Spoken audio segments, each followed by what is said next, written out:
नमस्कार। ब्रह्मा को अत्यंत सुंदर अप्सरा तिलोत्तमा की रचना क्यों करनी पड़ी?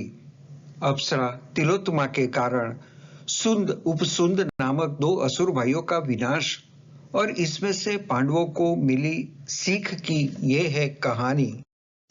तिल एक छोटे कण के लिए एक संस्कृत शब्द है और उत्तम का अर्थ है सर्वोत्तम। इसलिए तिलोत्तमा का अर्थ है कि वह प्राणी जिसका सबसे छोटा कण सबसे उत्तम है या जो सबसे उत्तम और उच्चतम गुणों से बना है। ब्रह्मा जी ने संसार की सर्वोत्तम वस्तुओं में से एक एक तिल तिल के समान सुंदरता लेकर एक अत्यंत सुंदर अप्सरा की रचना की जो तिलोत्तमा के नाम से जानी गई।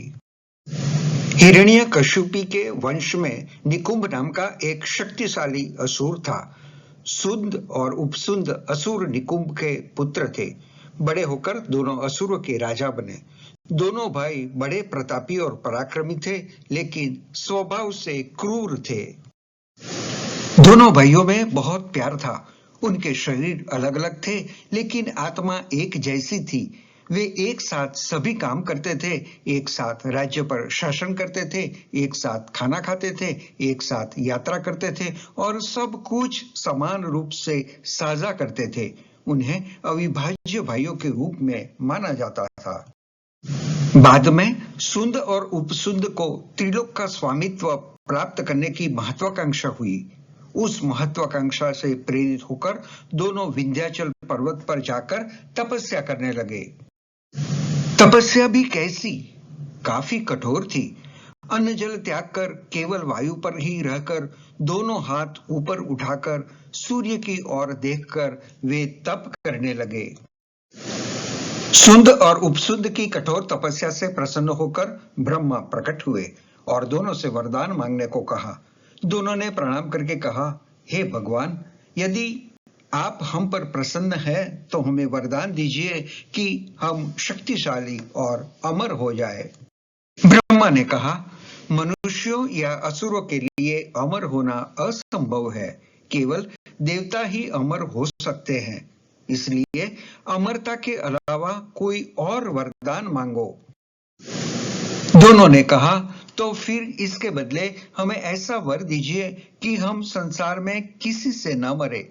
अगर हम मरे तो हम एक दूसरे के हाथों से ही मरे। दोनों भाइयों ने सोचा था कि उनमें तो आपसी प्रेम बहुत अधिक है और वे कभी भी आपस में नहीं लड़ सकते। ब्रह्मा तथास्तु कहकर अंतर्ध्यान हो गए।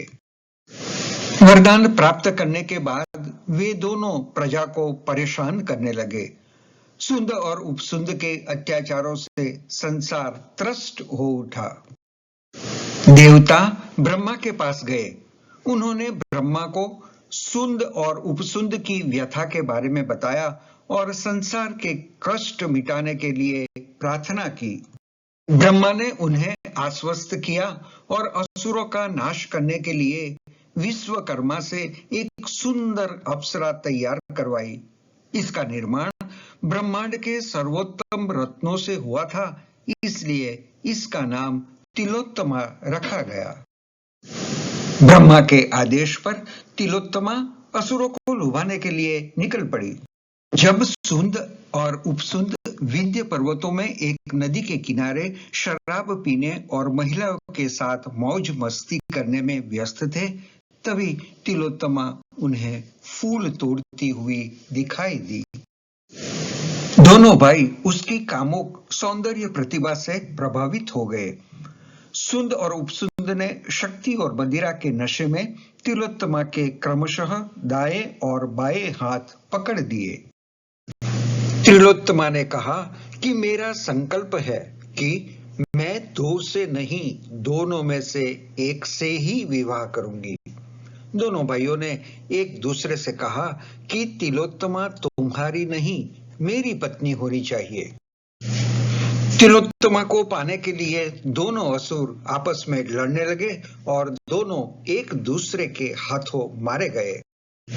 देवताओं ने तिलोत्तमा को बधाई दी और ब्रह्मा ने उसे वरदान के रूप में ब्रह्मांड में स्वतंत्र रूप से घूमने का अधिकार दिया। ब्रह्मा ने यह भी आदेश दिया कि अप्सरा की चमक और तेज के कारण कोई भी उन्हें अधिक देर तक नहीं देख पाएगा। अद्वितीय सौंदर्य से मंत्रमुग्ध कर देने वाली थी अप्सरा तिलोत्तमा। महाकाव्य महाभारत के आदि पर्व में बताया गया है कि देव ऋषि नारद पांडवों को अप्सरा तिलोत्तमा द्वारा असुर भाइयों सुंद और उपसुंद के विनाश की कहानी सुनाते हैं और पांडवों को एक ऐसी नीति बनाने और लागू करने की सलाह देते हैं कि जिससे उनकी पत्नी द्रौपदी के कारण कोई भेदभाव न हो और आपसी बंधु प्रेम की रक्षा हो सके।